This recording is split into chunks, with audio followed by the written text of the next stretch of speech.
കേരളത്തിലെ Jesus charismatic നവീകരണത്തിൻ്റെ ഭാഗമായി രൂപം കൊണ്ട ജീസസ് യൂത്ത് മുന്നേറ്റത്തിലൂടെയാണ് എൻ്റെ കരിസ്മാറ്റിക് നവീകരണ ജീവിതം ആരംഭിക്കുന്നത്. തീർച്ചയായിട്ടും പിന്നീട് കരിസ്മാറ്റിക് നവീകരണത്തിൻ്റെ ഭാഗമായി യാത്ര ചെയ്യാൻ എനിക്ക് അവസരം ഉണ്ടാവുകയും കോതമംഗലം സോണിൻ്റെ ഭാഗമായി നവീകരണ പ്രവർത്തനങ്ങൾ തുടങ്ങുകയും ഞാൻ അന്ന് എൻ്റെ ഇടവകയിൽ കുറച്ച് ചേട്ടന്മാരോട് ചേർന്ന് ഞായറാഴ്ചകളിൽ ഒരു 3 മണിക്കൊരു കരിസ്മാറ്റിക് പ്രാർത്ഥന ഗ്രൂപ്പ് ആരംഭിക്കുകയും പിന്നീട് എൻ്റെ അമ്മ 2013 മരിച്ചുപോയി. പക്ഷേ എൻ്റെ അമ്മ മരിക്കുന്നത് വരെ അമ്മ ആ കരിസ്മാറ്റിക് ഗ്രൂപ്പിൻ്റെ ഭാഗമായിരുന്നു. പിന്നീട് ആ ഗ്രൂപ്പിൻ്റെ നേതൃത്വം ഏറ്റെടുത്ത് ഇന്ന് KST അംഗമായിരിക്കുന്ന ശ്രീ രാജേഷ് പിട്ടാപ്പള്ളിൽ ഞങ്ങൾ ഒരു ഇടവകക്കാരാണ്. അപ്പോൾ എൻ്റെ ജീവിതത്തിനും എൻ്റെ കുടുംബത്തിനും പ്രത്യേകിച്ച് ഈ കരിസ്മാറ്റിക് നവീകരണത്തിൻ്റെ കേരളത്തിലെ മുഴുവൻ സംവിധാനങ്ങളോടും വലിയ കടപ്പാടുണ്ട്. കാരണം എൻ്റെ ജീവിതത്തെ എന്തെങ്കിലുമൊക്കെ മാറ്റം ഉണ്ടായിട്ടുണ്ടെങ്കിൽ അത് ജീസസ് യൂത്തിലൂടെ ഈ കരിസ്മാറ്റിക് നവീകരണം എൻ്റെ ജീവിതത്തിൽ ചെറിയ സ്വാധീനം കൊണ്ട് മാത്രമാണ്. ഞാൻ വളരെ ഒരു വലിയ നന്ദി നിറഞ്ഞ ഹൃദയത്തോടെ നമ്മുടെയൊക്കെ മുമ്പിൽ നമുക്ക് വലിയ മാതൃകകളായി ജീവിക്കുന്ന ഈ പ്രിയപ്പെട്ടവരിലേക്ക് ഞാൻ പോവുകയാണ്. ആദ്യം പനക്കലച്ചനിൽ നിന്ന് തന്നെ തുടങ്ങണമെന്നുള്ളത് സ്വാഭാവികമായും നമ്മൾ ഏറ്റവും അർഹിക്കുന്ന ഒരാൾ തന്നെയാണ് എന്നുള്ളത് കൊണ്ട് തന്നെ അച്ഛനിലേക്ക് ഞാൻ പോവുകയാണ്. അച്ഛനെ ഞാൻ പരിചയപ്പെടുത്തിയപ്പോൾ പറഞ്ഞതുപോലെ കേരളത്തിൽ അച്ഛനൊരു പരിചയപ്പെടുത്തേണ്ട ആവശ്യമില്ല. എങ്കിലും ഞാനൊരു ചെറിയ കാര്യം അച്ഛനെ ശ്രദ്ധിക്കുന്നത് ലാളിത്യമാണ്. അച്ഛനെ ഈ ആൾക്കൂട്ടത്തിന് ഇടയിൽ നടന്നത് ഇപ്പം പോലും അച്ഛൻ്റെ കൂടെ ഞാനും ജെയിംസ് ഊട്ടി ബ്രദറും നടന്നു പോകുമ്പോൾ കുറച്ച് അച്ഛനായതുകൊണ്ട് സ്വാഭാവികമായിട്ടും അവിടെ പ്രാക്ടീസ് ചെയ്തുകൊണ്ടിരുന്ന കുറച്ച് യൂത്ത് പിള്ളേരെ എഴുന്നേറ്റു. അവർ ചിലർ പരിചയമുള്ളവരെ. അപ്പം ഞാൻ പറഞ്ഞു, മക്കളെ, നടന്നു പോകുന്നത് പനക്കലച്ചനാണ്. ഒരു വിധത്തിലും ഒരു പ്രൊജക്ഷൻ ഇല്ലാതെ ഈ ആൾക്കൂട്ടത്തിൻ്റെ ഇടയിലൂടെ ശാന്തനായി നടക്കുന്ന അച്ഛൻ. പക്ഷെ നവീകരണത്തിന് വേണ്ടി ഇതേപോലെ നിലയുറപ്പിച്ച് മുഴുവൻ ഏറ്റുവെച്ച അച്ഛനോട് എനിക്ക് ചോദിക്കാനുള്ളത്, കരിസ്മാറ്റിക് നവീകരണം അച്ഛൻ്റെ ജീവിതത്തെ എങ്ങനെ സഹായിച്ചു എന്ന് അച്ഛൻ ഒന്ന് പറഞ്ഞു തുടങ്ങട്ടെ എന്നാണ് ഞാൻ ആഗ്രഹിക്കുന്നത്. കരിസ്മാറ്റിക് ധ്യാനത്തിലേക്ക് വന്നത് എന്ന് പങ്കുവയ്ക്കാനായിട്ട് പോവുകയാണ്. നിങ്ങൾക്കറിയാവുന്ന പോലെ വിൻസെൻഷൻ സഭയിലെ ഒരു അംഗമാണ് ഞാൻ. ഞങ്ങളുടെ സഭയ്ക്ക് പൈതൃകമായിട്ടുള്ള ഒരു ധ്യാനമുണ്ട്. അത് പോപ്പുലർ മിഷൻ ധ്യാനമാണ്. ഞാൻ വൈദികനായി കഴിഞ്ഞപ്പോൾ പോപ്പുലർ മിഷൻ ധ്യാനത്തിൻ്റെ അസിസ്റ്റൻ്റ് ഡയറക്ടറായിട്ടാണ് എനിക്ക് ആദ്യത്തെ അപ്പോയിൻമെൻറ്റ് കിട്ടിയത്. പിന്നീട് ആ ധ്യാനത്തിൻ്റെ ഡയറക്ടറായിട്ടും എനിക്ക് പ്രവർത്തിക്കാനായിട്ട് കഴിഞ്ഞു. അങ്ങനെ പോപ്പുലേഷൻ ധ്യാനത്തിൽ ധ്യാനം നടത്തി കൊണ്ടിരിക്കുമ്പോഴാണ് എന്നെ ബഹുമാനപ്പെട്ട നായ്ക്കൻ മർമലച്ചൻ ശക്തമായിട്ട് എന്നെ പ്രേരിപ്പിക്കുമായിരുന്നു. അച്ഛൻ വന്നൊരു ധ്യാനം, കരിസ്മാറ്റിക് ധ്യാനം കൂടണം, എന്നാൽ അച്ഛന് കൂടുതൽ ആളുകളിൽ സേവനം ചെയ്യാൻ കഴിയും, ശുശ്രൂഷ ചെയ്യാൻ കഴിയും, പരിശുദ്ധാത്മാവിൻ്റെ വരദാനങ്ങൾ ഉപയോഗിച്ച് ശുശ്രൂഷ ചെയ്താൽ അത് വലിയ ഫലങ്ങളുണ്ടാക്കും എന്ന് അച്ഛൻ എന്നെ ഉപദേശിച്ചു. അതിൻ്റെ ഫലമായി വൈദികർക്ക് വേണ്ടി തൃക്കാക്കരയിൽ കോളേജ് ഹോസ്റ്റലിൽ നടത്തിയ വൈദികരുടെ ധ്യാനത്തിൽ ഞാൻ പോയി പങ്കെടുത്തു. ആ ധ്യാനത്തിന് നേതൃത്വം കൊടുത്തത് ജെറോം പിതാവ് ഉണ്ടായിരുന്നു, അഡ്വക്കേറ്റ് എ. മാത്യു സാറുണ്ടായിരുന്നു, എബ്രാഹിം പള്ളിവാതിൽക്കൽ അച്ഛനുണ്ടായിരുന്നു, പിന്നെ മുണ്ടശ്ശേരി അച്ഛനുണ്ടായിരുന്നു, പിന്നെ നായ്ക്കൻ പറമ്പിൽ അച്ഛനുണ്ട്. അങ്ങനെ ഇവരുടെ മഹനീയമായ നേതൃത്വത്തിൽ നടന്ന ആ ധ്യാനത്തിൽ ഞാൻ പങ്കെടുത്തു. അതെനിക്ക് വലിയൊരു അനുഭവമായി മാറി.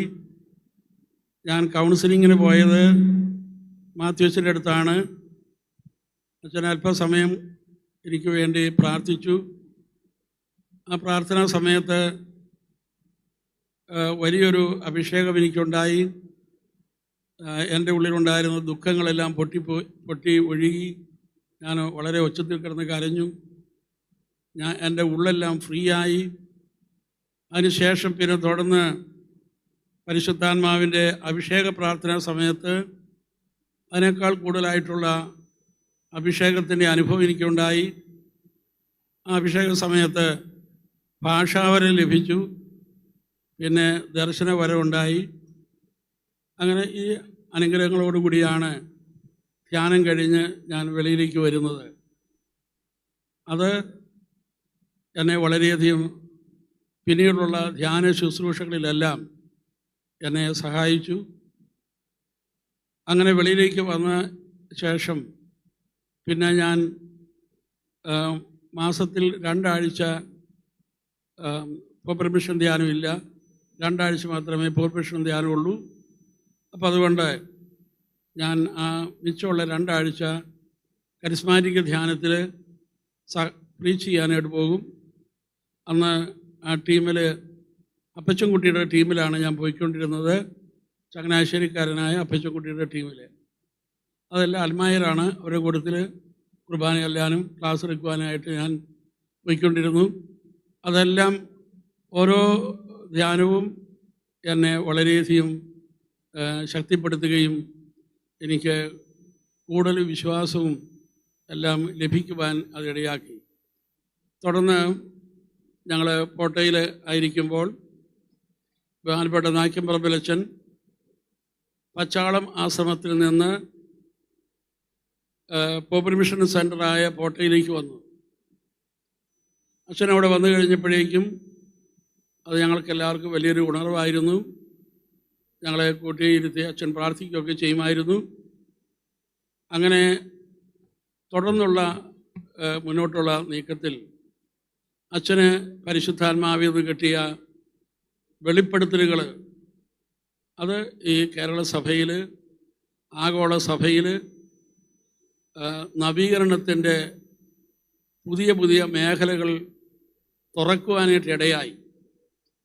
അതെങ്ങനെ എന്ന് ചോദിച്ചാൽ, ഞങ്ങൾ പോപ്പുലർ മിഷൻ ധ്യാനം കഴിഞ്ഞ് ആശ്രമത്തിൽ വരുമ്പോൾ ധ്യാനം നടന്ന സ്ഥലങ്ങളിൽ നിന്ന് ആളുകൾ പലരും കൗൺസിലിങ്ങിന് വേണ്ടി ഞങ്ങളെ തിരക്കി കോട്ടയിൽ വരും. അപ്പം രാവിലെ കുറേ ആളുകൾ കാണും. അപ്പം അങ്ങനെ ഇരിക്കുമ്പോൾ അച്ഛൻ പറഞ്ഞു, നമുക്ക് അവർക്ക് വേണ്ടി കൗൺസിലിംഗ് നടത്തുന്നതിന് മുമ്പ് അവർക്ക് വേണ്ടി വചനത്തിൻ്റെ ക്ലാസ് കൊടുത്ത് അതിനുശേഷം കൗൺസിലിംഗ് നടത്താം. അങ്ങനെ ആദ്യം അവർക്ക് വേണ്ടി ഒരു വചനത്തിൻ്റെ ക്ലാസ് കൊടുക്കും, അതിനുശേഷം ഞങ്ങൾ കൗൺസിലിംഗ് നടത്തും. അതാണ് പിന്നീട് കോട്ടയിലെ അനുദിന വചന ശുശ്രൂഷയായി വളർന്നു വന്നത്. അപ്പോൾ അത് വളർന്നു വന്നതോടുകൂടി എല്ലാ ദിവസവും കോട്ടയിൽ വചന ശുശ്രൂഷ ഉണ്ടാകും, രോഗശാന്തി പ്രാർത്ഥനയുണ്ടാകും. ഞാൻ ഡിവൈൻ ധ്യാന കേന്ദ്രത്തെക്കുറിച്ച് പ്രത്യേകിച്ച് പനക്കിലച്ചനുമായിട്ട് ബന്ധപ്പെട്ടുള്ള ഏറ്റവും വലിയൊരു കാര്യം, ധൈര്യമായിട്ട് നമുക്ക് ധ്യാനത്തിന് ഒരാളെ പറഞ്ഞു വിടാം. ഒരിക്കലും അവിടുന്ന് തിരിച്ചുവിടപ്പെടില്ല. അല്ലെങ്കിൽ ഒരാൾക്ക് ധ്യാനം കഴിഞ്ഞാലും ഒക്കെ അവിടെ തന്നെ നിൽക്കണമെങ്കിൽ അച്ഛനെ പോയി കണ്ടാൽ. അപ്പോൾ ഞങ്ങൾ കുറച്ചു മുമ്പ് സംസാരിച്ചപ്പോൾ പോലും പറയായിരുന്നു, നിയമത്തിൻ്റെ ഒക്കെ അപ്പുറത്ത് കരുണ കാണിക്കുന്ന ഒരാത്മാവ് പോലും നഷ്ടപ്പെടുന്ന ആഗ്രഹിക്കുന്ന വിധത്തിലുള്ളൊരു പ്രവൃത്തി. അത്തരം ഒരു അച്ഛൻ്റെ ഒരു ഇത് അച്ഛനെ പ്രചോദിപ്പിക്കുന്നത് എന്താണെന്ന് ഒന്ന് ഷെയർ ചെയ്യാമോ അച്ഛൻ? വചനം ഓരോ വ്യക്തിക്കും ആവശ്യമായത് ദൈവവചനമാണ്, പരിശുദ്ധാത്മാവിൻ്റെ അഭിഷേകമാണ്. യേശു തൻ്റെ കുരിശുമരണത്തിലൂടെ നേടിയ ആ രക്ഷാകര കൃപയാണ് ഒരു വ്യക്തിക്ക് ആവശ്യമായിട്ടുള്ളത്. അത് വിതരണം ചെയ്യുവാനായിട്ടാണ് പൗരോഹിത്യ വിളിയിലൂടെ നമ്മളെല്ലാവരെയും വിളിച്ചിരിക്കുന്നത്. ക്രിസ്തീയ വിശ്വാസത്തിലൂടെയും മാമോദിസായിലൂടെയെല്ലാം നമുക്ക് കിട്ടിയിരിക്കുന്ന വിളി അതാണ്. ഈശോയുടെ രക്ഷ മറ്റുള്ളവർക്ക് വിളമ്പുക എന്നതാണ്. അപ്പോൾ ആ ദൗത്യത്തിനുമുള്ള കമ്മിറ്റ്മെൻറ്റിലാണ് നമ്മളെല്ലാവരും നിൽക്കുന്നത്.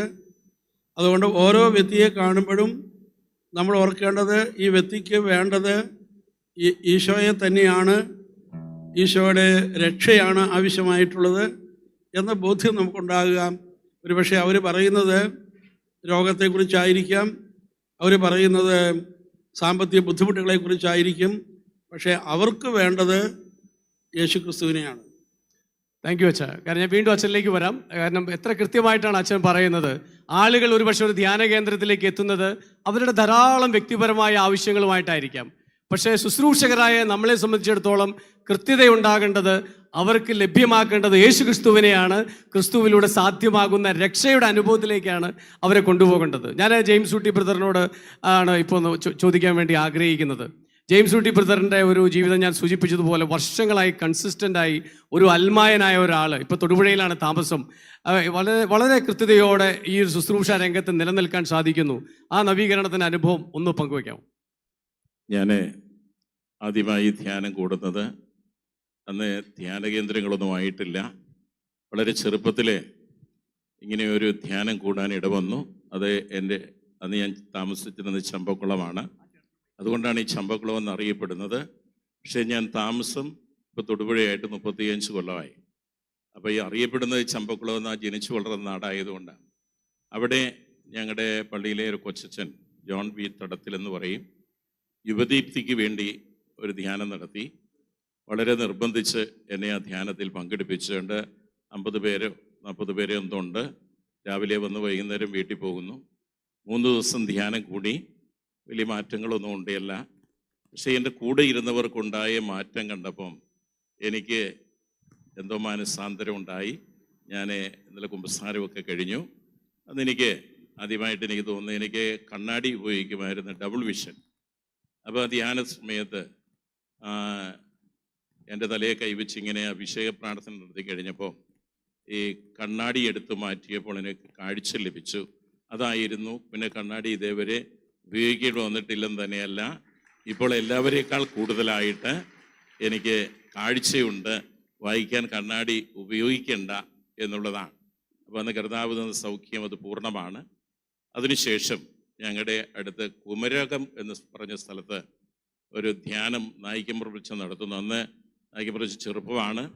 അപ്പോൾ അവിടെ ഈ എൻ്റെ അച്ഛൻ്റെ കൂട്ടുകാരൻ അച്ഛൻ പറഞ്ഞ് അവിടെ കൊണ്ടുവന്ന ഏറ്റവും വലിയ സൗഖ്യം ഇതൊക്കെയാണ്. അവിടെ ആദ്യത്തെ ധ്യാനം കൂടുന്നത് ബഹുമാനപ്പെട്ട അബ്രഹാം പള്ളിമാതക്കൽ അച്ഛനും മരിച്ചുപോയ നമ്മുടെ എ മാത്യു സാറും കൂടെയായിരുന്നു. അതിനുശേഷം അവിടെ എന്നെ വിളിച്ചു ചെന്നു. എന്നോട് ഈ അനുഭവം ഒന്ന് പറയാൻ പറഞ്ഞ് പേടിയായിരുന്നു. 10 മിനിറ്റ് പറഞ്ഞു. അത് കഴിഞ്ഞ് നായികമുറച്ച് എന്നോട് പറഞ്ഞു, അടുത്ത ആഴ്ച വേറെ പണിയൊന്നും ഇല്ലല്ലോ, എറണാകുളത്തെ പച്ചാളം വരെ വരണം. അങ്ങനെ ഞാൻ പിറ്റേ ആഴ്ച പച്ചാളം ആശ്രമത്തിൽ ചെന്ന്, വിൻഷ്യസ് ആശ്രമത്തിൽ ആദ്യമായിട്ടാണ് അവിടെയൊക്കെ ചെല്ലുന്നത്. അപ്പോൾ നായികമുറച്ചനെ കണ്ടു.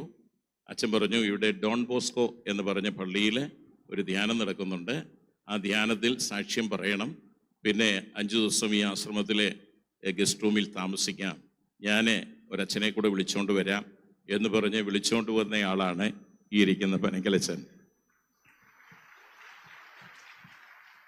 അപ്പോൾ അന്ന് ഞങ്ങൾ 3 പേരും കൂടെ പ്രാർത്ഥിച്ചു. അതിനുശേഷം കൺവെൻഷൻ സ്ഥലത്തേക്ക്, ധ്യാനം നടക്കുന്ന സ്ഥലത്തേക്ക് പോയി.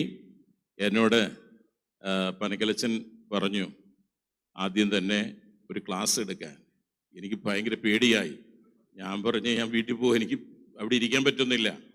അപ്പോൾ അത് കഴിഞ്ഞ് സാക്ഷ്യം പറഞ്ഞു. പിറ്റേ ദിവസം ആയപ്പം പനക്കലച്ചൻ രാത്രി എൻ്റെ അടുത്ത് വന്നിട്ട് പറഞ്ഞു, കുറച്ച് വചനം പറയണം. അപ്പം ഞാൻ പറഞ്ഞു, എനിക്കറിയില്ല. അപ്പോൾ പറഞ്ഞ്, അന്ന് എഴുതിയെടുത്ത വചനം ഉണ്ടല്ലോ ധ്യാനത്തിന്, അതങ്ങ് പറഞ്ഞാൽ മതി. ഞാൻ പറഞ്ഞു, അന്ന് എഴുതിയെടുത്തില്ലെന്ന് പറഞ്ഞു. അപ്പോൾ അച്ഛൻ പറഞ്ഞു, ഞാൻ കുറേ വചനം എഴുതിത്തരാം. അപ്പം ഞാൻ പറഞ്ഞു, അത് അച്ഛൻ പറഞ്ഞാൽ പോരെ. അന്ന് അച്ഛൻ പറഞ്ഞ വാക്യതാണ്, ഞങ്ങൾ പ്രസംഗിച്ചാൽ അത് ഞങ്ങളുടെ കടമയാണ്. ഒരൽമയൻ വചനം പറഞ്ഞാൽ അത് ജനത്തിന് മാനസാന്തരമുണ്ടാകും.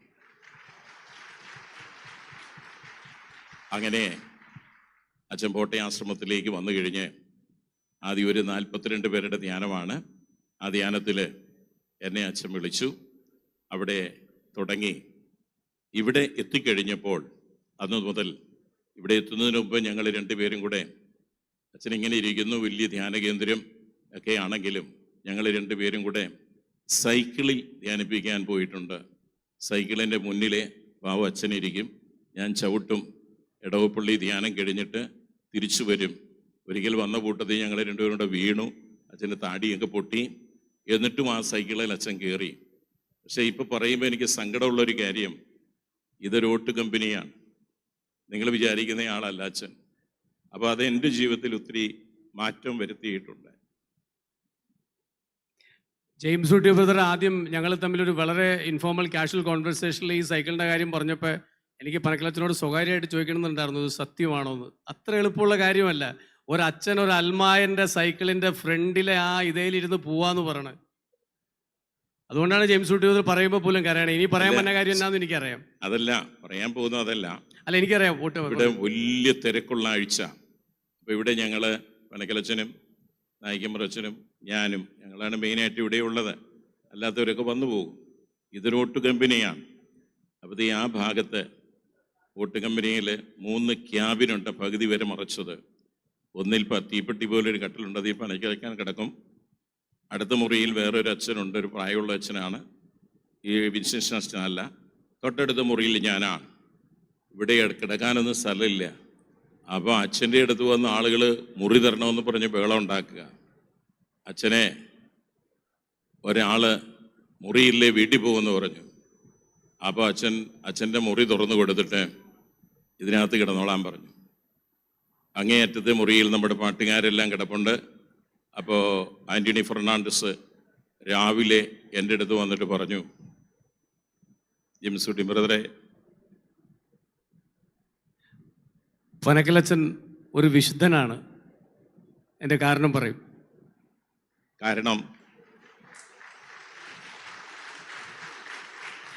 കാരണം അച്ഛൻ ആ ഒരു സ്ഥലത്ത് ചെറിയൊരു ഇതിൽ അച്ഛൻ വളഞ്ഞുകൂടി ഒരു ചെറിയ സ്ഥലത്ത് കിടക്കുന്ന കണ്ടിട്ടില്ല. അതല്ല, ഇവിടെ വേസ്റ്റ് ഉള്ള ഈ 2 ടയർ കട്ടിൽ കിടപ്പുണ്ട്. അതിനിടയിൽ നിന്ന് ഒരു കമ്പിളി പുതപ്പ് എടുത്ത് എഴുന്നേറ്റ് വരുന്നു. അവന് മുറി കൊടുത്തിട്ട് അച്ഛൻ അവിടെ കിടക്കുക. രാവിലെ കോമൺ ബാത്റൂമിൽ പോയി കാര്യങ്ങളൊക്കെ കഴിച്ചിട്ട് തിരിച്ചു വന്നു. സ്റ്റേജിൽ കയറി. ഞങ്ങൾക്ക് സങ്കടം, ഞങ്ങളെല്ലാം നല്ല മുറി കിടക്കുന്നു. ഞാൻ വീണ്ടും ജെയിംസ് കുട്ടി ബ്രദറിലേക്ക് വരാം. ഇത് പറയുമ്പോൾ കൃത്യമായ ഒരു കാര്യം നമുക്ക് മനസ്സിലാകുന്നത്, നവീകരണവും ജീവിതവും പ്രസംഗങ്ങൾ മാത്രമല്ല, അല്ലെങ്കിൽ കൺവെൻഷനുകൾ മാത്രമല്ല. തീർച്ചയായിട്ടും അതെല്ലാം പ്രധാനപ്പെട്ടതാണ്. വ്യക്തി ജീവിതങ്ങളുടെ സ്വാധീനങ്ങളിലൂടെയാണ് നമ്മളിൽ ധാരാളം ആളുകൾക്ക് മാനസാന്തരം ഉണ്ടായിട്ടുള്ളത്. നമുക്കെല്ലാവർക്കും ഒരു വെല്ലുവിളിയും മാതൃകയും കൂടിയാണ് ഈശോയെ ജീവിതത്തിൽ ധരിക്കുക, ഈശോയെ ജീവിതത്തിൽ പ്രതിഫലിപ്പിക്കുക. അതാണ് പനക്കലച്ചൻ്റെ ഈ ഒരു ചെറിയ കാര്യം മാത്രമാണ് നമ്മൾ കേട്ടിട്ടുള്ളൂ. ഒരു വലിയ ഇതിനൊരു ചെറിയ ടിപ്പ് മാത്രമാണ് നമ്മൾ കേട്ടിട്ടുള്ളത്. ഞാൻ വീണ്ടും ജെയിംസ് കുട്ടി ബ്രദറിലേക്ക് തിരിച്ചു വരാം. ഞാൻ തങ്കച്ചായനെ ഒന്ന് സ്നേഹപൂർവ്വം തങ്കച്ചായനോട് ചോദിക്കുകയാണ്. ഞാൻ മുമ്പ് ഇൻട്രൊഡക്ഷൻ പറഞ്ഞതുകൊണ്ട് ഞാൻ നീട്ടുന്നില്ല. വി അഗസ്റ്റിൻ അറിയുന്നവരിപ്പെടുന്ന തങ്കച്ചായൻ ആദ്യം ഒരു തീപ്പെട്ടി കമ്പനിയിൽ ജോലിക്കാരനാകുന്നു, പിന്നീട് ഗവൺമെൻറ് സർവീസിൽ വരുന്നു. തങ്കച്ചായൻ തന്നെ തങ്കച്ചായൻ്റെ നവീകരണ ജീവിതത്തിൻ്റെ ഒരു അനുഭവം ഒന്ന് പറഞ്ഞു കൊടുക്കട്ടെ. ഞാൻ എൻ്റെ ഇടവകയിൽ അറിയപ്പെടുന്ന ഒരു ഭക്തനായിരുന്നല്ല. എന്ന് പറഞ്ഞാൽ ദിവസവും പള്ളി പോവുക, പള്ളിയിൽ ഏത് പരിപാടി ഉണ്ടെങ്കിലും മുൻപന്തി നിൽക്കുക, ജപമാല മാസം ആരംഭിച്ചു കഴിഞ്ഞാൽ ചുറ്റുമുള്ള വീടുകളിലെ ചിരട്ട കെട്ടി അവരെ ഉണർത്തും. വെളുപ്പിന് 5 മണിക്ക് ജപമാലയുണ്ട് അതിന് പോകാൻ വേണ്ടി. അങ്ങനെയൊക്കെ ചെയ്തിരുന്ന ആൾ, നല്ല ഭക്തൻ. പക്ഷേ എൻ്റെ ഇടയ്ക്ക് ഫ്രാൻസിസ്കൻ ആദർശനം നിങ്ങളുടെ പുസ്തകം വായിച്ചു. അതെന്നെ വല്ലാതെ സ്വാധീനിച്ചു. ഈ ചെയ്യുന്നതൊക്കെ ആണോ, വേറെ എന്തൊക്കെ വേണ്ടേ? ഫ്രാൻസിസ് അസിസിയുടെ ജീവിതത്തിലെ പല കാര്യങ്ങളും എന്നെ സ്പർശിച്ചു. അതെന്നെ അസ്വസ്ഥമാക്കിക്കൊണ്ടിരിക്കുന്ന കാലയളവിലാണ് ഞാൻ 82 ധ്യാനം കൂടാൻ പോയത്. അതുവരെ എനിക്ക് കരിസ്മാറ്റിക് അത്ര ഇഷ്ടമല്ലായിരുന്നു. പലരും ധ്യാനം കൂടി വരുന്നവരെയൊക്കെ ഞാൻ ഒരു സ്റ്റുഡിയോയിൽ വർക്ക് ചെയ്യുന്ന സമയത്ത് അവിടെ ചങ്ങനാശ്ശേരിയിലെ ആദ്യത്തെ കൺവെൻഷൻ നായിക്കമ്പറമ്പലച്ചനൊക്കെ ഉണ്ടായിരുന്നു. അവർ കൺവെൻഷൻ കഴിഞ്ഞ് യുവജനങ്ങൾ വരുമ്പോഴേ പ്രൈസ്തലോടെന്ന് അവരോട് പറയും. അവർ വിചാരിക്കും ഞാനും അവിടെ ധ്യാനം കൂടിയിട്ടെന്ന്. അവരടുത്ത് വന്നു കഴിയുമ്പോൾ ഞാൻ ബൈബിൾ കൊണ്ടു നടക്കുന്ന ആളാണ്. 5 പ്രാവശ്യം ബൈബിൾ വായിച്ചിട്ടാണ് ധ്യാനം കൂടുന്നതിന് മുമ്പ്. അതുകൊണ്ട് ഞാൻ ബൈബിൾ തുറന്നിട്ട് പറയും, ഈ ഇങ്ങനെ മാതാവ് പ്രാർത്ഥിക്കുന്ന കണ്ടില്ല, കൈ കൂപ്പി പിടിച്ചാൽ നമുക്ക് ഈ പെന്തക്കോസുകാരെ പോലെ കൈയടിക്കുന്നത് എന്തിനാണ്, കൈ ഉയർത്തുന്നത് എന്തിനാണെന്ന് എന്നൊക്കെ പറഞ്ഞ് അവന്മാർക്ക് കിട്ടിയ രൂപയൊക്കെ കളയും. അങ്ങനെയാണ് പരിപാടി. പക്ഷേ ഞാൻ ധ്യാനം കൂടാൻ ചെന്ന് കഴിഞ്ഞപ്പോഴാണ് എനിക്ക് മനസ്സിലായത്, പരിശുദ്ധാത്മാവ് സഭയിൽ പ്രവർത്തിക്കാൻ തുടങ്ങി. പിന്നെ സഭയെ എനിക്ക് വലിയൊരു ഇപ്പോഴും അപ്പോഴും സഭയാണ് എൻ്റെ ജീവിതത്തിലെ പ്രധാന ലക്ഷ്യം, സഭയുടെ നവീകരണം. അതായത് അത് പറയാൻ കാരണം ഞാനൊരു ഈശോസഭ വൈദികനാകാൻ ആഗ്രഹിച്ച ആളാണ്. അതിനെനിക്ക് സാധിച്ചില്ല, എന്നെ എടുത്തില്ല അവിടെ വേറെ ചില കാരണങ്ങളാൽ. ഇപ്പോൾ എല്ലാം പറയാൻ സമയമില്ലാത്തതുകൊണ്ട് ഞാൻ ചുരുക്കുക. അത് കഴിഞ്ഞ് ഞാൻ രൂപതയിൽ ചെന്നു. അവിടെയും എൻ്റെ അപ്പച്ചനുമായിട്ട് അത്ര രസമില്ലാത്തൊരു അച്ഛനാണ് അവിടെ ഇരുന്നത്. വിളിച്ചേക്കാമെന്ന് പറഞ്ഞു, വിളിച്ചിട്ടില്ല, എന്നെ ഇതുവരെ വിളിച്ചില്ല. അത് കഴിഞ്ഞപ്പോൾ 6 മാസത്തോളം ഞാൻ പ്രാർത്ഥിച്ചും കരഞ്ഞും ഒക്കെ പള്ളിയിൽ പോയിരുന്ന എല്ലാ ദിവസവും മാതാവിൻ്റെ അടുത്ത് പോയിരുന്നുണ്ട്, കരയും. ഞാൻ 72 ലീജൻ ഓഫ് മേരിയിൽ ചേർന്ന ആളാണ്.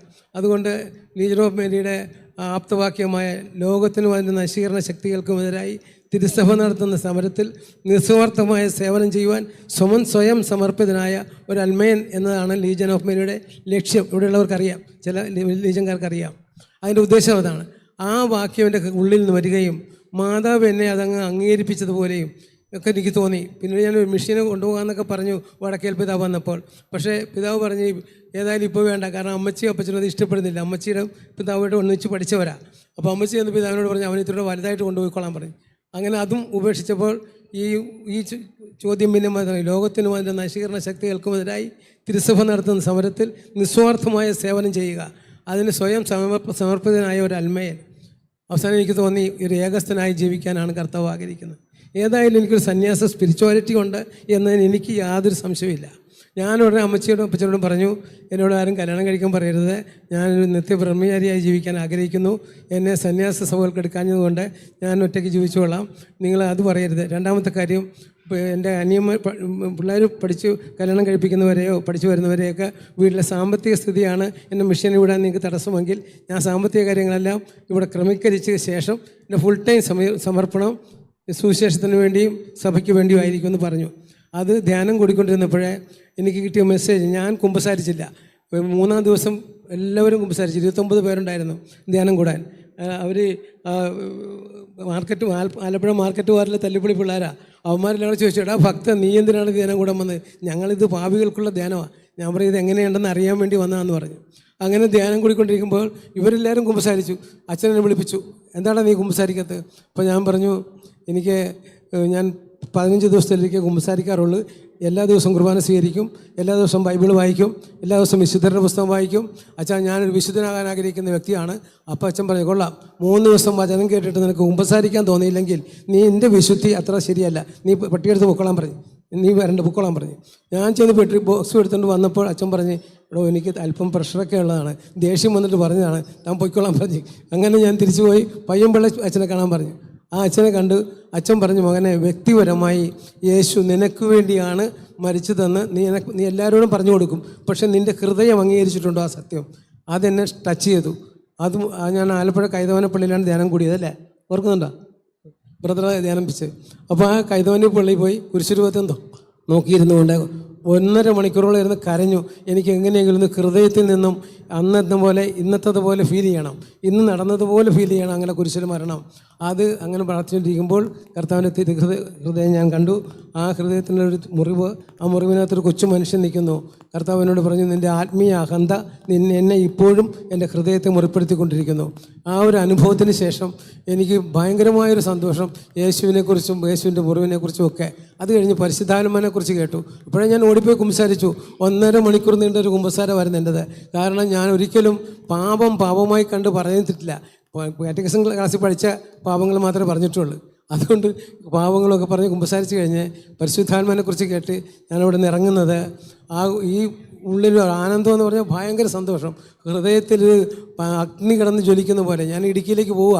അവിടെ പോകുമ്പോൾ ബസ്സിന് സ്പീഡ് പോരാഞ്ഞിട്ട് ഞാൻ കമ്പിയെ പിടിച്ചൊക്കെ തിരിക്കുന്നുണ്ട്. എങ്ങനെയെങ്കിലും ഇത് ഇടുക്കി ചെന്ന് അവിടെയൊക്കെ എത്തിക്കണം. ഈ നല്ല കാര്യം പ്രിയമുള്ളവരെ, ആദ്യത്തെ ദിവസം തന്നെ അടുത്ത് കാണുന്ന കത്തീഡ്രൽ പള്ളി, അവിടെ നിന്ന് ഫൊറോന പള്ളിയാണ്. ആ പള്ളിയിൽ പ്രദർശനമാണ്. പ്രദർശനം നടക്കുമ്പോൾ 50ഓളം ആൾക്കാരെ ബീഡി വലിച്ചുകൊണ്ട് പോകുന്നത് പ്രദർശനം ഇടയ്ക്ക് സന്ധ്യയാകും. അപ്പം ഞാൻ ഉടനെ പറഞ്ഞു, കർത്താവേ, ഇതെന്ത് പണിയാണ്? വിശ്വാസ പ്രഘോഷണ യാഥ ഇതിൽ വീടി വലിച്ചുകൊണ്ട് പോകുന്നത്. അടുത്ത പ്രാവശ്യം ഞാൻ 60 പേരെ കൊണ്ട് ബൈബിളിൽ പിടിപ്പിച്ച് ഇതെ കൊണ്ടുപോകാമെന്ന് പറഞ്ഞു. അതുപോലെ പള്ളിയിൽ പാട്ട് കേട്ടപ്പോഴേ ബാൻഡ് സെറ്റുകാരുടെ പാട്ട്, പവാടപ്രായത്തിൽ നിന്നെ ഞാൻ കണ്ടപ്പോൾ, അതാണ് അവിടെ പാടുന്നത്. അതിനേക്കാളും ഹൃദയത്തിൽ വേദന. പരിശുദ്ധാത്മാവ് കടന്നു വരുമ്പോൾ അരുതാത്തത് കാണുമ്പോൾ ഉണ്ടാകുന്ന വേദന ഞാൻ അതിലൂടെ അനുഭവിച്ചു. ഞാൻ അവിടെ നിന്ന് ഗീവറിസിനോട് പറഞ്ഞു, അടുത്ത വർഷം 60 ബൈബിൾ കൊടുക്കാനുള്ള കൃപ തരണം, അതിനുവേണ്ടി പ്രാർത്ഥിക്കണം. ഇവിടെ ബാൻഡ് സെറ്റ് ഭക്തി ഗാനങ്ങളെ പാടാവും. അടുത്ത വർഷം വികാരിച്ചനോട് ചെയ്യുന്ന അനുവാദമൊക്കെ വാങ്ങിച്ചു. അച്ഛൻ പറഞ്ഞ് ആദ്യത്തെ കാര്യം നടക്കുമായിരിക്കും, രണ്ടാമത് ഭക്തിഗാനങ്ങൾ മാത്രം പാടുക എന്ന് പറഞ്ഞാൽ ഹൈറേഞ്ച്, ആലപ്പുഴയല്ല, ഇത് ഹൈറേഞ്ചാണ്, അവർക്ക് സന്തോഷിക്കാനുള്ള വപ്പാണ്. അച്ഛനൊന്ന് അനുവദിച്ചാൽ മതി, ഞാൻ പ്രസിഡന്റിൻ്റെ വീട്ടിൽ പോയി പറയാം. ആദ്യത്തെ ദിവസം ചെന്നപ്പോൾ അവർ പടലേക്ക് പിടിച്ച് തള്ളി വറുത്തിട്ടേനാ. അത് കഴിഞ്ഞ് ഞാൻ 6 പ്രാവശ്യം പോയി അവരുടെ വീട്ടിൽ. 6 പ്രാവശ്യം വീട്ടിൽ ചെന്ന് ഭക്തി ഗാനങ്ങൾ തന്നെ പാടാൻ സമ്മതിപ്പിച്ചു. അങ്ങനെ ആ പ്രദക്ഷിണത്തിന് 60 പേര് ബൈബിൾ പഠിക്കാനായിട്ട് ആരെ കൊണ്ടൊന്ന് വെച്ചെന്ന് എനിക്കറിയില്ല. എൻ്റെ മുറിയിൽ 100 ബൈബിൾ കൊണ്ടൊന്ന് വെച്ചു. 100 ബൈബിൾ കൊണ്ടുവന്ന് വെച്ചപ്പോഴേ അതിൽ നിന്ന് 60 അവിടെ കൊടുത്ത് അവിടെ ആൾക്കാർ 60-70 മനുഷ്യരുണ്ട്. അച്ഛന്മാരൊക്കെ ചോദിച്ചു ഇതെന്ത് സംഭവിച്ചു ഇവിടെ? അതാണ് എത്തിയപ്പോൾ തങ്കച്ചൻ്റെ പണിയാണ്. പാട്ടും മാറി, ഭക്തിഗാനങ്ങളായി മാറി. അതാണ് എൻ്റെ ആദ്യത്തെ സുവിശേഷ വേല. തങ്കച്ചായ, ഞാനൊന്ന് ഇടപെടുകയാണ്. ഒരു ചോദ്യം ഇരിക്കണ്ട, ഒരു ചോദ്യം കൂടി തങ്കച്ചായനോട്. പക്ഷെ അതിനു മുമ്പ് നമുക്ക് ഞങ്ങളിവിടെ ഇരിക്കുന്ന ബാക്കി എല്ലാ അൽമാരും കല്യാണം കഴിച്ച് മക്കളൊക്കെ ഉള്ളവരാണ് അല്ലേ? ഒരു ഏകസ്ഥ ജീവിതത്തിലൂടെ മുഴുവൻ സമയവും സഭയ്ക്കും കരിസ്മാറ്റിക് നവീകരണത്തിനും ഒക്കെ ആയിട്ട് സമ്മാനിച്ച ഈ ഏകസ്ഥന് വലിയൊരു കൈയടി നമ്മൾ കൊടുക്കണ്ടേ? പിന്നീട് ഞാനൊരു ചോദ്യത്തിലേക്ക് വരിക. കാരണം നിങ്ങൾക്കറിയാലോ, ഇവിടെ ഇരിക്കുന്ന എല്ലാവരും ഏറ്റവും വലിയ ഉസ്താദുക്കളാണ്. ഇവരുടെ അനുഭവങ്ങൾ ഇവിടെ പറഞ്ഞു തീർന്നാൽ നമുക്ക് ഈ മണിക്കൂറിലൊന്നും ഒതുങ്ങൂല. കേരളത്തിലെ കരിസ്മാറ്റിക് സംവിധാനങ്ങൾ സോണുകളായും സബ് സോണുകളായും ഇടവക പ്രാർത്ഥനാ ഗ്രൂപ്പുകളായും മനോഹരമായ ഒരു സിസ്റ്റത്തിലൂടെ വർക്ക് ചെയ്യുന്നത് കൊണ്ടാണ് ഇന്നും ഇതിവിടെ സർവൈവ് ചെയ്യുന്നത്.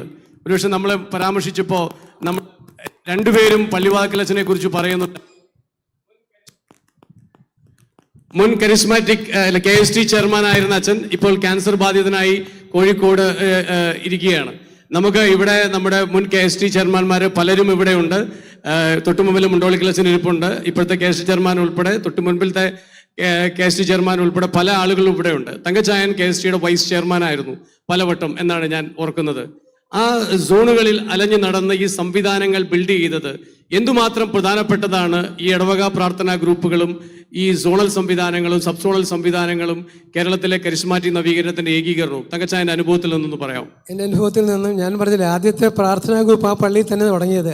പിന്നെ രണ്ടാമതൊരു കാര്യം കേട്ടത്, എല്ലാവരും എല്ലാ ഇടവകയിലുമുള്ള ജനങ്ങൾ നവീകരിക്കപ്പെടണം. എൻ്റെ ആഗ്രഹം അതായിരുന്നു. അതുകൊണ്ട് ഞാൻ ആദ്യം എടുത്തത് ഞാൻ തൊഴിൽ ചെയ്യുന്നൊരു പ്രൈവറ്റ് കമ്പനിയിലാണ്. ആ കമ്പനിയിൽ 47 പെൺകുട്ടികൾ വർക്ക് ചെയ്യുന്നുണ്ടായിരുന്നു. ഇവരും ബ്രദർ വന്ന് എന്നെ കമ്പനിയിൽ ധ്യാനിപ്പിച്ചു. അതിനുശേഷം ഞാൻ എല്ലാ ആഴ്ചയിലും പ്രാർത്ഥനാ ഗ്രൂപ്പ് തുടങ്ങി. അവരെ ഉപയോഗിച്ചാണ് ഹൈറേഞ്ചിലെ 8 ഇടവകളിൽ നിന്നും വരുന്നവരാണ് അവിടെയുള്ളവരെ. ആ 8 ഇടവകയിലും ഞാൻ പോയി പ്രാർത്ഥനാ ഗ്രൂപ്പ് തുടങ്ങി. മാത്രമല്ല ആ അനുഭവങ്ങൾ പിന്നെ ഇവിടെ ഒരു ബുധനാഴ്ച ഫസ്റ്റ് സൺഡേയിലെ ഞങ്ങൾക്ക് ഉപവാസ പ്രാർത്ഥനയുണ്ട്. ആ പ്രാർത്ഥനയ്ക്ക് ആ പ്രദേശത്തുള്ള ആൾക്കാർ വരും. ആര് വന്നാലും 5 പേരിൽ കൂടിയാൽ അവരുടെ പള്ളിയിൽ ഞാൻ പിറ്റേ ദിവസം ചെന്ന് അവിടെ പ്രാർത്ഥനാ ഗ്രൂപ്പ് തുടങ്ങിയിരിക്കും. അങ്ങനെ എൻ്റെ അധ്വാനം കൊണ്ട് തന്നെ 112ഓളം പ്രാർത്ഥനാ ഗ്രൂപ്പുകളിൽ സ്ഥിരതയോടെ ആൾക്കാരെ വളർത്തുവാൻ ഹൈറേഞ്ച് മുഴുവൻ ഓടി നടന്ന ആളാണ് ഞാൻ. രാത്രിയിലെ 2 മണിക്കൂർ 3 മണിക്കൂർ ഉറങ്ങാറുള്ളായിരുന്നു അന്ന്. എൻ്റെ കാരണം സഭയുടെ നവീകരണത്തിന് വേണ്ടി തിരഞ്ഞെടുത്ത ഏകസ്ഥനായ ഞാൻ, ഒരു ഭാര്യ ഒരു ഭർത്താവ് എന്തൊക്കെ അവർ ജീവിതത്തിൽ പങ്കുവയ്ക്കാൻ സമയം കളയുന്നോ ആ സമയം മുഴുവൻ സഭയെ ശുശ്രൂഷിക്കാൻ വേണ്ടുമെന്നുള്ള ഓട്ടമാണ് എന്നെ അതിന് പ്രേരിപ്പിച്ചത്. രണ്ടാമതൊരു കാര്യം, ജീസസ് യൂത്ത് ഓസ്ട്രേലിയ അവിടെ ഫാദർ ജിനോയും മറ്റും 3 വർഷക്കാലം തന്ന ട്രെയിനിങ്ങിൽ ഒരിക്കൽ പോലും മുടങ്ങാതെ വന്നിരുന്ന ആൾ ഞാനാണ്. അവിടെ പറയുന്ന കാര്യങ്ങൾ പ്രാക്ടിക്കലാക്കാൻ ഹൈറേഞ്ചിലെ സബ് സോണുകൾ തിരിച്ച് 8 സ്ഥലത്ത് ഫോർമേഷൻ ക്ലാസ്സുകൾ, ആ ഫോർമേഷൻ ക്ലാസ് കിട്ടിയ പിള്ളേരാണ്. ഹൈറേഞ്ചിൽ നിന്നിപ്പോൾ 10-30ഓളം ശുശ്രൂഷകരുണ്ട്. ഫുൾ ടൈം ധ്യാനിപ്പിക്കുന്നവർ 4-5 പേരുണ്ട്. അതിനേക്കാളുപരി ഇടവകളിലെ പ്രാർത്ഥനാ ഗ്രൂപ്പുകളുടെ കാര്യം സോണൽ കോർഡിനേറ്റർ ആയിരിക്കുമ്പോൾ 8 സബ് സോണിൽ ഞാൻ പോയി അവിടെയുള്ള ആൾക്കാരെ വിളിച്ചു കൂട്ടാൻ കർത്താവ് എനിക്ക് പ്രേരണ നൽകും. അതിനേക്കാളുപരി എൻ്റെ ജീവിതാന്തസ് ഇവരെ സ്നേഹിക്കുക എന്നുള്ളതാണ്. എങ്ങനെ ഒരു ഭാര്യയെ ഭർത്താവ് സ്നേഹിക്കുന്നോ അതുപോലെ ഇടവക്കാരെ സ്നേഹിക്കുക. അവിടെയൊക്കെ ഞാൻ ഓടി നടന്നു, രാത്രിയോ പകലോ നോക്കാതെ. കള്ളുകുടി ക്യാമ്പുകൾ നടത്തി 2500 കള്ളുകുടിയന്മാരുടെ കുടുംബങ്ങളിലുള്ള അംഗങ്ങളുടെ റാലി ഞങ്ങൾ നടത്താനിടയായി. അതിൻ്റെ കാരണം AA ഗ്രൂപ്പിൻ്റെ ഒരു പുസ്തകം വായിച്ചപ്പോൾ എനിക്ക് തോന്നി, മദ്യത്തിന് അടിമപ്പെടുന്ന വ്യക്തികളുടെ ഒരു സുപ്രീം പവർ അവർ നയിക്കുന്നുണ്ടെന്ന് തോന്നിയാൽ അവരും രക്ഷപ്പെടും. അപ്പോൾ സുപ്രീം പവർ ഞാൻ നോക്കിയപ്പോൾ യേശുവാണ്. യേശു ഇല്ലാതെ ഒരാളില്ല.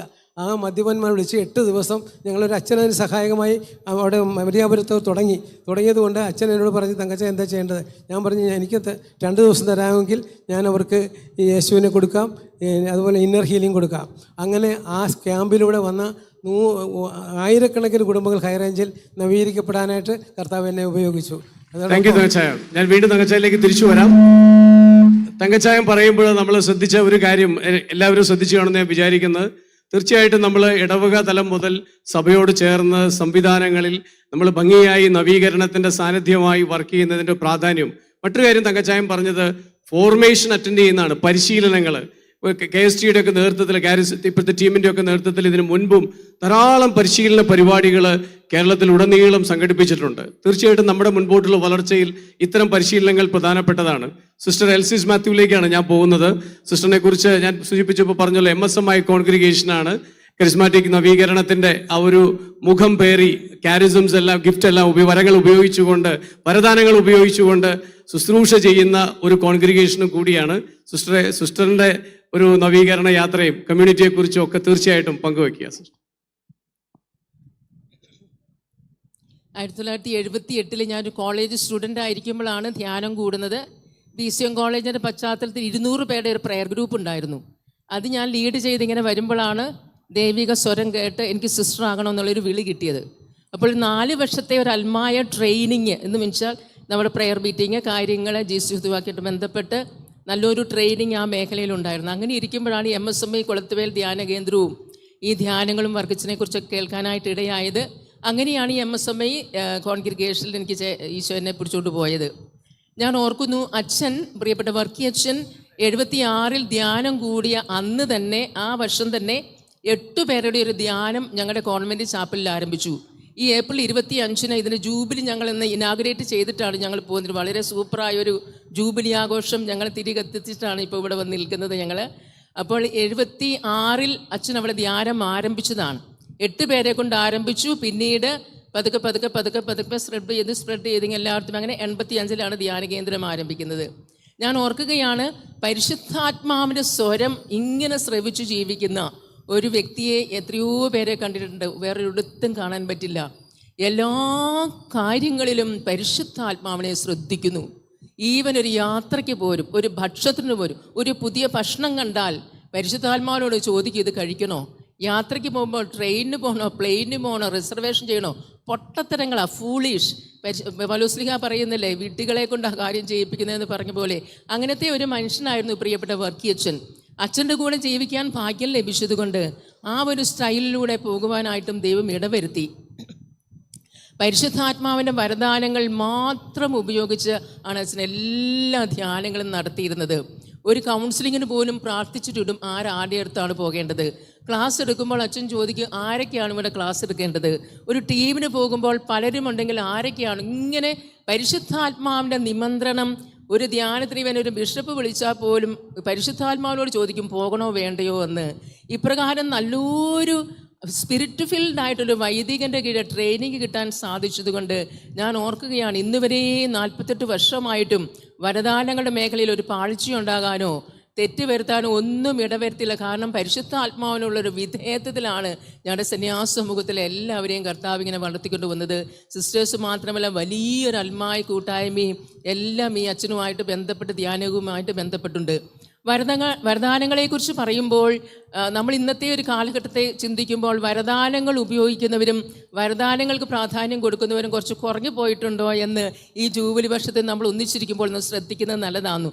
ഒരു 2 കാര്യം ഒന്ന് പ്രത്യേകം എനിക്ക് സ്പെസിഫൈ ചെയ്ത് പറയാനായിട്ട് ഞാൻ ആഗ്രഹിക്കുന്നത്. 1 കൊറിന്തോസ് 12-ാം അധ്യായം 28 പറയുന്നുണ്ട്, എല്ലാവരും അപ്പസ്തോലരോ, എല്ലാവരും പ്രവാചകരോ, എല്ലാവരും അത്ഭുത പ്രവർത്തകരോ. പൗലോസ്ലീഹ പറയുന്നു, കൂട്ടായ്മ വേണം നമുക്ക്.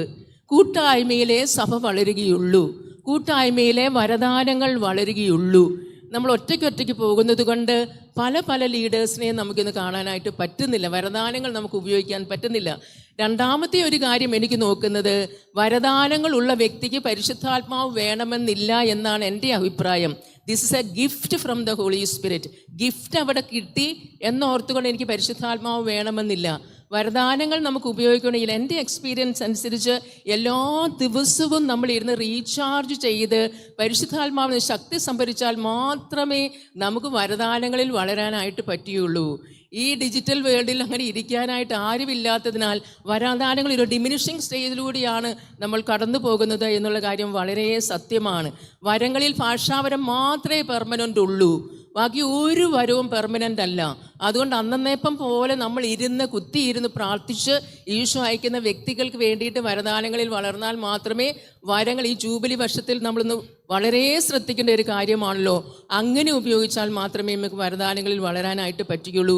എൻ്റെ ജീവിതത്തിൽ ഞാൻ 1000കണക്കിന് 10000കണക്കിന് മനുഷ്യരെ പ്രാർത്ഥിച്ചിട്ടുണ്ട്. എന്നാലും ഒരാൾ പ്രാർത്ഥിക്കാൻ വരുമ്പോൾ എനിക്ക് പേടിയാ, കർത്താവ് വല്ലതും തരുമോ, എന്തോ ഒരു 10, 30, 40 സന്ദേശം കിട്ടിയ അനുഭവങ്ങളുണ്ട്. എന്നാലിപ്പോൾ ഒരാൾ പ്രാർത്ഥിക്കും, എനിക്ക് പേടിയോ, കർത്താവ് തന്നില്ലേ, നമ്മൾ എന്ത് ചെയ്യും? ഈശോ ചെയ്യേണ്ട പരിശുദ്ധാത്മാവിൻ്റെ ഒരു പ്രവർത്തനം നമ്മൾ സ്വന്തമാക്കി മാറ്റിയത് കൊണ്ട് വരദാനങ്ങളൊരു വളരെ, അച്ഛൻ എപ്പോഴും പറയും, അവിടെ ശാന്തമായിട്ടിരിക്കുക, അവിടെ ശാന്തമായിട്ടിരിക്കുക, ഈശോ നയിക്കട്ടെ, ഈശോ പറയുന്നത് പറ. ഇങ്ങനെ ഞങ്ങളെ ചെവിക്ക് പിടിച്ച് വളർത്തിയ അനുഭവം ഞാൻ ഓർക്കുകയാണ്. അങ്ങനെ വളർത്താനും ഉയർത്താനും ഒക്കെ ആളുകളില്ലാത്തത് കൊണ്ടും സമയമില്ലാത്തത് കൊണ്ടും വരങ്ങൾ ഇന്ന് വളരെ താഴ്ന്നുകൊണ്ടിരിക്കുന്നു. അതുകൊണ്ട് നമ്മൾ പ്രെയർ ഗ്രൂപ്പുകളും തളർന്നുകൊണ്ടിരിക്കുകയാണ്.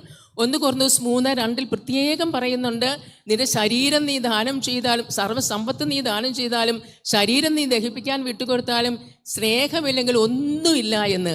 എല്ലാ വരങ്ങളും സ്നേഹത്തിൻ്റെ ബേസിസിൽ മാത്രമേ ഉപയോഗിക്കാൻ പാടുള്ളൂ. ഞാനിപ്പോൾ തങ്കച്ചാന് വേണ്ടി പ്രാർത്ഥിക്കുമ്പോൾ എൻ്റെ മനസ്സിൽ സ്നേഹത്തിൽ വേണം ഞാൻ ഈ വരം ഉപയോഗിക്കാനായിട്ട്. അല്ലെങ്കിൽ എന്താണ്, മനോജ് സണ്ണിക്ക് വേണ്ടി പ്രാർത്ഥിക്കാൻ സ്നേഹം ഉപയോഗിച്ചിട്ടാണോ ഞാൻ പ്രാർത്ഥിക്കുന്നത്? സ്നേഹമാണ് എൻ്റെ വലിയ മാനദണ്ഡം. ഇതെല്ലാം വിട്ടുപോകുന്നത് കൊണ്ട് വരദാനങ്ങളുടെ മേഖലയിൽ ഞാൻ എപ്പോഴും വേദനയോടെ പറയും, എൻ്റെ ജീവിതത്തിൽ ഇത്രയും വർഷം ഞാൻ ഇവിടെ നിന്നത് എനിക്ക് വലിയൊരു അറിവോ ജ്ഞാനമോ പാണ്ഡിത്യമോ ഒന്നുമില്ല, പക്ഷെ വരദാനങ്ങളുടെ സമൃദ്ധിയുണ്ട്. വരദാനങ്ങൾ ഇങ്ങനെ നിറഞ്ഞു നിൽക്കുന്നത് കൊണ്ട് എവിടെയും നമുക്ക് പോകാനായിട്ട് കാരണം പരിശുദ്ധാത്മാവ് ചെയ്തോളും. പരിശുദ്ധാത്മാവിൻ്റെ പ്രവൃത്തിയായത് എന്തെല്ലാം കാര്യങ്ങളാണ് പരിശുദ്ധാത്മാവ്. ഒരൊറ്റ ഉദാഹരണം പറയാം. ഞങ്ങൾ ജർമ്മനിയിൽ ധ്യാനിപ്പിക്കുമ്പോൾ ഒരു സ്ത്രീ എൻ്റെ അടുക്കൽ വന്നിട്ട് പ്രാർത്ഥിക്കുകയാണ്. അപ്പോൾ ഞാൻ ആ സ്ത്രീയോട് ചോദിച്ചു, നിങ്ങളുടെ വീട്ടിൽ തുറക്കാത്ത ഒരു അലമാരി ഉണ്ടോ എന്ന്. അപ്പോൾ ആ സ്ത്രീ ഇങ്ങനെ കണ്ണിങ്ങനെ പൊളിച്ച് ചോദിക്കുന്നത്, ഞങ്ങളുടെ വീട്ടിലെ അലമാരി തുറക്കാത്ത എങ്ങനെയാണ് സിസ്റ്റർ ഇറങ്ങിയത് എന്ന്. ഞാൻ പറയും, ഞാൻ അറിഞ്ഞതല്ല, പരിശുദ്ധാത്മാവ് ഇങ്ങനെ പറഞ്ഞിട്ടാണെന്ന്. ആ സ്ത്രീയുടെ ഭർത്താവ് മരിക്കുമ്പോൾ പറഞ്ഞിരുന്നു, അണ്ടർഗ്രൗണ്ടിലെ അലമാരി ഒരിക്കലും തുറക്കരുത്, അത് പൂട്ടിയിട്ടേക്കണമെന്ന്. 28 വർഷമായി ഭർത്താവ് മരിച്ചിട്ട് ആ അലമാരി ഇതുവരെയും തുറന്നിട്ടില്ല. അതിനകത്ത് എന്തുകൊണ്ടെന്ന് ആർക്കും അറിയത്തില്ല. ആ സ്ത്രീയുടെ ഐ ഓപ്പണിംഗ് ആയിരുന്നു. സുവിശേഷം അവിടെ ഓസ്ട്രിയ മുഴുവൻ 25ഓളം പ്രാവശ്യം പോകാൻ ഇടവന്നത് ഈ വരദാനങ്ങളാണ്. Build up the body of Christ. ക്രിസ്തു ശരീരത്തെ പടുത്തുയർത്താൻ, ആത്മാക്കളെ ഈശോയിലേക്ക് കൊണ്ടുവരാൻ, ആത്മാക്കളെ നേടാൻ തന്ന ഈ ടൂൾസ് നമ്മുടെ ജീവിതത്തിൽ നമ്മൾ ഇരുന്ന് പ്രാർത്ഥിച്ച് കണക്ട് ചെയ്ത് നമ്മൾ വളർത്തിയാൽ മാത്രമേ ഇത് വളരുകയുള്ളൂ. എനിക്കൊരാൾക്ക് വേണ്ടി പ്രാർത്ഥിക്കുമ്പോൾ കിട്ടിയെന്നോർത്ത് അടുത്തയാൾക്ക് വേണ്ടി കിട്ടണമെന്നില്ല. താങ്ക് യു സിസ്റ്ററെ. സിസ്റ്റർ പറഞ്ഞപ്പോൾ ഞാൻ പ്രത്യേകം നോട്ട് ചെയ്തൊരു കാര്യം, സിസ്റ്റർ കൈയ്യടി കൊടുക്കുന്നതിന് ഒരു കാര്യം ഞാനൊന്ന് പ്രത്യേകം പറയും. സിസ്റ്റർ അവസാനിപ്പിച്ചപ്പോൾ അത് പറഞ്ഞു, നമ്മൾ കൂട്ടായി ഇരുന്ന് കേരളത്തിലെ കരിസ്മാറ്റിക് നവീകരണത്തിന്റെ ഭാഗമായി കേരളത്തിലുടനീളം ധാരാളം ചെറിയ ചെറിയ ഗ്രൂപ്പുകളിൽ ഇരുന്ന് ഈ വരദാനങ്ങൾ ഉപയോഗിച്ച് പരിശീലിച്ച് വളർന്ന ഒരു ചരിത്രം കേരളത്തിലെ കരിസ്മാറ്റിക് നവീകരണത്തിനുണ്ട്. ഇതൊട്ടയാൻ പരിപാടിയല്ല. ഇത് ഗ്രൂപ്പുകളിൽ നമ്മൾ ഒരുമിച്ചിരുന്ന് പരസ്പര അക്കൗണ്ടബിലിറ്റിയോടെ വിധേയപ്പെട്ട് തിരുത്തലുകൾ സ്വീകരിച്ച് നമ്മൾ ഒരുമിച്ചിരുന്ന് വരദാനങ്ങൾ ഉപയോഗിച്ച് വളരുന്ന ഒരു രീതിയാണ്. സിസ്റ്റർ എത്ര കൃത്യമായാണ് പറഞ്ഞത്. നമ്മുടെ ശുശ്രൂഷകൾ നമ്മുടെ പല അഭ്യാസങ്ങൾക്കും അപ്പുറത്ത് 10 മടങ്ങ് ഫലമുണ്ടാക്കാൻ ഈ വരദാനങ്ങളിൽ വളരുന്നതും ഉപയോഗിക്കുന്നതും കാരണമാകുമെന്ന് സിസ്റ്റർ പറയായിരുന്നു. സിസ്റ്ററിലേക്ക് വീണ്ടും ഞാൻ തിരിച്ചു വരാം. ഞാനിപ്പോൾ മനോജ് സണ്ണിയിലേക്ക് പോവുകയാണ്. മനോജ് സണ്ണി ചേട്ടൻ ജീസസ് യൂത്തിലൂടെയാണ് തീർച്ചയായിട്ടും നവീകരണത്തിന്റെ ഭാഗമാകുന്നത്. ജീസസ് യൂത്തിന്റെ റെക്സ് ബാൻഡ് എന്ന് പറയുന്ന ഇതിന്റെ ആദ്യത്തെ കോർഡിനേറ്റർ. അത് ഞാനിപ്പോൾ ഇവിടെ പറയാൻ കാരണം, എൻ്റെ ചെറിയ ഓർമ്മയിൽ ഞാൻ ഇവർ പറഞ്ഞു കേട്ട് മനസ്സിലാക്കുന്ന അനുസരിച്ച് കളമശ്ശേരിയിൽ നടന്ന വലിയ കരിസ്മാറ്റിക് കൺവെൻഷന്റെ പശ്ചാത്തലത്തിലാണ്, ആ മ്യൂസിക് മിനിസ്ട്രിയുടെ ബാക്ക്ഗ്രൗണ്ടിലാണ് റെക്സ് ബാൻഡിന്റെ ചിന്ത പോലും ഉയരുന്നത്. 1990. മനോജ് ചേട്ടന്റെ ഒരു നവീകരണ അനുഭവം പറഞ്ഞ് തുടങ്ങാം. ഞാനിതൊരു 3 തലങ്ങളായിട്ട് പറയേണ്ടി വരും. കാരണം ഞാനൊരു ഈശോലിക പ്രതിബദ്ധത എടുക്കാനുള്ള ഒരു യാത്ര നോക്കുമ്പോൾ ആദ്യത്തെ ഒരു 4 വർഷങ്ങൾ 5 വർഷങ്ങൾ വളരെ പ്രധാനപ്പെട്ടതായിരുന്നു. ഞാൻ കോളേജിൽ പഠിക്കുന്ന കാലത്ത് ഞാൻ തിരുവനന്തപുരത്ത് എഞ്ചിനീയറിംഗ് കോളേജിലാണ് പഠിച്ചിരുന്നത്. എൻ്റെ ജീവിതത്തിൽ ഒരു ക്രൈസിസ് ഉണ്ടായി. അത് ഒരിക്കലും അതുവരെ ഇല്ലാതിരുന്ന ഒന്ന്, എൻ്റേതായ കാരണങ്ങൾ വന്നല്ല, അല്ലാതെ വന്നതാണത്. പക്ഷേ അവിടെയാണ് എൻ്റെ ജീവിതത്തിൽ ഒരു അന്വേഷണം തുടങ്ങുന്നത്. ജീവിതത്തിന് എന്തെങ്കിലും അർത്ഥമുണ്ടോ, ഇങ്ങനെ ജീവിച്ചിട്ട് കാര്യമുണ്ടോ? അന്നത്തെ കാലത്ത് പഠിച്ചു കഴിഞ്ഞാൽ എളുപ്പം ജോലി കിട്ടും, ഒരു ബുദ്ധിമുട്ടുമില്ല. ഈ ജോലി കിട്ടിയിട്ട് എന്ത് കാര്യം, ഇങ്ങനെയുള്ള ചിന്തകളൊക്കെ വന്നു തുടങ്ങുന്ന ഒരു കാലഘട്ടത്തിലാണ് ഞാൻ അന്വേഷണം ഉണ്ടായിരുന്നു. ആ അന്വേഷണം അവസാനിക്കുന്നത് ഞാനൊരു ധ്യാനമാണെന്ന് അറിയാതെ പോയി അറ്റൻഡ് ചെയ്ത ഒരു ധ്യാനത്തിലാണ് അത് ഞാൻ അവസാനിക്കുന്നതും. അവിടെയാണ് എനിക്ക് വ്യക്തിപരമായ യേശു അനുഭവം ഉണ്ടാകുന്നതും. അത് തീർച്ചയായിട്ടും ഒരു ആഴത്തിലുള്ള അനുഭവമായിരുന്നു. അത് യേശു എന്നെ കണ്ടെത്തിയെന്ന് പറയാവുന്ന ഒരു അനുഭവം. പക്ഷെ അപ്പോഴും എൻ്റെ ബാപ്റ്റിസം, എൻ്റെ മാമോദിസ പേര് തോമസ് ആണ്. അപ്പോൾ തോമസുമാർക്കുള്ള എല്ലാവിധ പ്രത്യേകതകളും എനിക്കുമുണ്ട്. ചോദ്യങ്ങളുടെ ഒരു കൂമ്പാരമായിരുന്നു ഞാൻ. പക്ഷേ അന്ന് ആ ധ്യാനം കഴിഞ്ഞ് അന്ന് വൈകുന്നേരം ഇവരെല്ലാം പറഞ്ഞ പള്ളുവാതുക്കൽ അച്ഛൻ, ഫാദർ എബ്രഹാം പള്ളുവാതുക്കൽ, അന്ന് KST ചെയർമാനാണ്, അദ്ദേഹത്തിൻ്റെ അടുത്തോട്ട് ഇവരെന്നെ കൊണ്ടുപോയി. അത് കഴിഞ്ഞ് അദ്ദേഹം പിടിച്ച ഒരു പിടിയാണ് എന്നെ ഇന്നും ഇവിടെ നിലനിൽക്കാനായിട്ട് സഹായിക്കുന്നത്. കഴിഞ്ഞ ഏകദേശം 40 വർഷത്തോളം അദ്ദേഹമാണ് എൻ്റെ സ്പിരിച്വൽ ഡയറക്ടറും എന്നെ എല്ലാ രീതിയിലും അനുഗമിച്ചുകൊണ്ടിരിക്കുന്നതും എന്നെ ഗൈഡ് ചെയ്തുകൊണ്ടിരിക്കുന്നതും. മനോജേട്ടൻ മറ്റൊരു സെക്ഷനിലേക്ക് പോകുന്നതിന് മുമ്പ് ഞാൻ ഇവിടെ ചുമ്മാ ഇന്റർഫിയർ ചെയ്തൊരു കാര്യം ചോദിക്കുകയാണ്. മനോജേട്ടൻ്റെ ഡാഡി ആണ് മരിച്ചുപോയ ഇന്ത്യയുടെ national shooting coach Dronacharya Sunny Thomas sir. ഞാൻ അതിപ്പോൾ പറയാനുള്ള കോണ്ടെക്സ്റ്റ്, മനോജേട്ടൻ നാഷണൽ ഷൂട്ടിംഗ് ചാമ്പ്യനായി തെരഞ്ഞെടുക്കപ്പെട്ട് സെൻറ്റ് സ്റ്റീഫൻസ് കോളേജിൽ മനോജേട്ടൻ പ്രീ ഡിഗ്രിക്ക് പഠിക്കുമ്പോൾ ഒരു സ്വീകരണമൊക്കെ കൊടുക്കാൻ പോയപ്പോൾ മറുപടി പ്രസംഗം പറയാൻ പറ്റാതെ പേപ്പർ കയ്യിൽ നിന്ന് പോയി പേടിച്ചു വിറച്ച് ഇറങ്ങിപ്പോയ ഒരു മനോജ് സണ്ണിയെ കുറിച്ച് ഞാൻ കേട്ടിട്ടുണ്ട്. അത് മാത്രമല്ല, കുഞ്ഞുനാൾ മുതൽ ചെറിയൊരു വിക്കുണ്ട് മനോജ് ചേട്ടന്. ചെറിയ വിക്കല്ല, വലിയ വിക്കുണ്ട്. അങ്ങനെയുള്ള മനോജ് സണ്ണിയാണ് ഇന്ന് ലോകം മുഴുവൻ ഇതുപോലെ നടക്കുകയും കാര്യങ്ങൾ ചെയ്യുകയൊക്കെ ചെയ്യുന്നത്. ഈ നവീകരണം ഉണ്ടാക്കിയ ജീവിതത്തിന്റെ മാറ്റത്തിൽ അത് പറയാതെ പോകുന്നത് ശരിയല്ലെന്ന് എനിക്ക് തോന്നുന്നുണ്ട്. ധാരാളം അങ്ങനത്തെ മാറ്റങ്ങൾ ഉണ്ടായിട്ടുണ്ട് തീർച്ചയായിട്ടും. പക്ഷേ ഏറ്റവും പ്രധാനപ്പെട്ട എൻ്റെ ആത്മാവിൻ്റെ രക്ഷയാണല്ലോ. ഞാൻ വിചാരിച്ചു അത് പറയാമെന്ന് വിചാരിച്ചു. എനിക്ക് വലിയ വിക്കുണ്ടായിരുന്നു, സംസാരിക്കാൻ പറ്റാത്ത രീതിയിലുള്ള വിക്കുണ്ടായിരുന്നു. അപ്പം റൈജു പറഞ്ഞ പോലെ ഞാൻ അന്ന് നാഷണൽ റെക്കോർഡൊക്കെ ഹോൾഡ് ചെയ്തിട്ടുണ്ട് ഷൂട്ടിങ്ങിൽ. അത് തന്നെയാണ് എൻ്റെ വലിയ ക്രൈസിസും ഉണ്ടായത്. അത് തന്നെയായിരുന്നു അവസാനം വന്നപ്പോഴും. അത് ആ സമയത്തൊക്കെ ഞാൻ പഠിച്ച കോളേജിൽ എൻ്റെ ഡാഡിയും മമ്മിയും കോളേജ് പ്രൊഫസേഴ്സാണ്. അവർ രണ്ടുപേരും മുന്നിലിരിക്കുമ്പം ഒരു 2 വരി നോക്കി, ഒരു പേപ്പറെ നോക്കി വായിക്കാൻ തുടങ്ങിയിട്ട് സംസാരിക്കാൻ പറ്റാതെ നാണം കെട്ട് ഇറങ്ങിപ്പോകുന്ന ഒരാളാണ് ഞാൻ. എന്നെയാണ് ദൈവം ധാരാളം സ്ഥലങ്ങളിൽ, ഒരു പക്ഷേ എനിക്ക് സ്വപ്നം കാണാൻ പറ്റാത്ത സ്ഥലങ്ങളിൽ, അത് ബിഷപ്പ് സിനഡുകൾ മുതൽ ഞാൻ വിചാരിക്കുന്നത് അങ്ങനെയുള്ള എല്ലാ തലങ്ങളിലും വത്തിക്കാനിലും എല്ലാം ധാരാളം പ്രാവശ്യം സംസാരിക്കാനുള്ള അവസരം ഒരുക്കിയത്. ഞാനുമായിട്ടൊരു ബന്ധവുമില്ല, ഇപ്പോഴും എനിക്ക് വിക്കുണ്ട്. അത് എനിക്കറിയാം. ഞാൻ ചിലപ്പോൾ ഉറങ്ങാതിരിക്കുമ്പോഴേ നെർവസ് ആകുമ്പോൾ എനിക്കറിയാം ചില വാക്കുകൾ സംസാരിക്കാൻ എനിക്ക് എളുപ്പമല്ല. എപ്പോഴും ഞാൻ വിചാരിക്കും ഏതെങ്കിലും ഒരു അവസരത്തിൽ വിക്കില്ലാതെ എനിക്ക് സംസാരിക്കാൻ പറ്റുന്നുണ്ടെങ്കിൽ അത് അവൻ്റെ കൃപ മാത്രമാണ്. അത് ഞാനുമായിട്ടൊരു ബന്ധവുമില്ല. എൻ്റെ രണ്ടാമത്തെ തരം ഞാൻ പറഞ്ഞതാണ്, ഒരു ധ്യാനത്തിൻ്റെ അനുഭവത്തിൽ നിന്ന് എന്നെ ഒരു ആഴത്തിലുള്ള യേശു അനുഭവത്തിലേക്ക് കൈപിടിച്ച് നടത്തിയത് പള്ളുവാക്കച്ചനും അതോടൊപ്പം തന്നെ GCUത്തിൽ ആ സമയത്ത് എൻ്റെ എൽഡേഴ്സ് ആയിരുന്ന പലരുമാണ് എൻ്റെ കൂടെ നടന്നവർ. മൂന്നാമതൊന്ന് ഞാൻ വിചാരിക്കുന്നത്, അതാണ് ഒരു അടിത്തറയിട്ടെന്ന് പറയും. ഞാൻ കല്യാണം കഴിച്ചു 4-5 വർഷം കഴിഞ്ഞപ്പോൾ ഞങ്ങളുടെ ആദ്യത്തെ കൊച്ച് മരിച്ചുപോയി. 9ാമത്തെ മാസം, അതായത് പ്രസവത്തിന് 2 ദിവസം മുമ്പാണ് പെട്ടെന്നൊരു കോംപ്ലിക്കേഷൻ ഉണ്ടെന്ന് പറഞ്ഞ് ഹോസ്പിറ്റലിലായി. കൊച്ച് മരിച്ചാണ് പുറത്ത് വന്നത്. ഞങ്ങളെ സംബന്ധിച്ചോളം തകരുന്ന ഒരവസ്ഥ. പക്ഷേ ഞാൻ ചുരുക്കി പറയുകയാണ്, പക്ഷെ അന്ന് ഞങ്ങൾ 2 പേരും, ഞാനും എൻ്റെ ഭാര്യയും, അത് പ്രസവത്തിന് കോംപ്ലിക്കേഷനൊക്കെ ഉണ്ടായിരുന്നു. ഞങ്ങൾ ഏകദേശം 10-12 ദിവസം ഞങ്ങൾ ഹോസ്പിറ്റലിലായിരുന്നു. ഈ സമയത്തൊക്കെ ഞങ്ങളെ സംബന്ധിച്ചുള്ള ഒരു കാര്യം ഞങ്ങൾ മനസ്സിലാക്കി. ഞങ്ങളുടെ ജീവിതത്തിൽ അതുവരെ അറിഞ്ഞിട്ടില്ലാത്ത, അല്ലെങ്കിൽ അതുവരെ ഞങ്ങൾ അനുഭവിക്കാത്ത തരത്തിൽ ഞങ്ങളോടൊപ്പം ഇറങ്ങി വന്ന് വസിക്കുന്ന യേശുവിൻ്റെ സാന്നിധ്യം. നമുക്ക് കൈ നീട്ടിയാൽ തൊടാൻ പറ്റുന്ന അത്രയും നമുക്ക് അടുത്ത യേശു വന്ന് നമുക്ക് നമ്മുടെ കൂടെ ഉണ്ടെന്ന് നമുക്ക് ഉറപ്പുള്ള സമയം, അങ്ങനെ അവനെ അനുഭവിക്കുന്ന സമയം. ആൾക്കാർ സാരമില്ല എന്നൊക്കെ പറഞ്ഞാൽ അതൊന്നും നമ്മളെ ആശ്വസിപ്പിക്കത്തില്ല. പക്ഷേ മാത്രമല്ല, ഞാൻ തിരിഞ്ഞു നോക്കുമ്പോഴാണെങ്കിലും അന്ന് ആ കാലഘട്ടത്തിൽ പ്രത്യേകിച്ച് ഞങ്ങൾക്ക് ഈ ലോകത്തിന് തരാവുന്ന എല്ലാം ഉണ്ടായിരുന്നു. വിദ്യാഭ്യാസം ഉണ്ടായിരുന്നു, അത്യാവശ്യ സമ്പത്ത് ഉണ്ടായിരുന്നു, വേണ്ട ഇൻഫ്ലുവൻസും കോൺടാക്റ്റും ഞങ്ങൾക്കല്ലെങ്കിൽ ഞങ്ങളുടെ മാതാപിതാക്കൾക്കൊക്കെ ഉണ്ടായിരുന്നു. ഇതെല്ലാം വെറുതെ ആയിപ്പോയി. വെറും ഉപയോഗശൂന്യമാണെന്നുള്ളതും, നമുക്കൊരാവശ്യം വരുമ്പോൾ ലോകത്തിന് തരാൻ പറ്റുന്നതെല്ലാം വെറും ഉച്ഛിഷ്ടമായിട്ട് മാറുമെന്ന് പറഞ്ഞാൽ ആ വചനം ഓർക്കുന്നത്, അത് വെറും ഉപയോഗശൂന്യമാണെന്നും ഈ നമ്മളുടെ ജീവിതത്തിൽ ഏറ്റവും ബുദ്ധിമുട്ടുള്ള സമയത്തും കർത്താവായ യേശു ക്രിസ്തുവിനല്ലാതെ നമ്മൾ അന്വേഷിക്കുന്ന, സെന്റ് പോൾ പറയുന്ന പീസ് ദാറ്റ് പാസസ് അണ്ടർസ്റ്റാൻഡിങ് എന്ന് പറയുന്ന ഏറ്റവും അടിസ്ഥാന സമാധാനം നമ്മുടെ ഉള്ളിൽ തരാൻ കർത്താവായ യേശു ക്രിസ്തുവിനല്ലാണ്ട് മറ്റൊരാൾക്കും സാധിക്കത്തില്ലെന്ന് ഞങ്ങളുടെ ജീവിതത്തിൽ ഉറപ്പിച്ച സംഭവമായിരുന്നത് 92-ലാണത്. അതിനുശേഷം ഞാൻ പിന്നെ തിരിഞ്ഞു നോക്കിയിട്ട്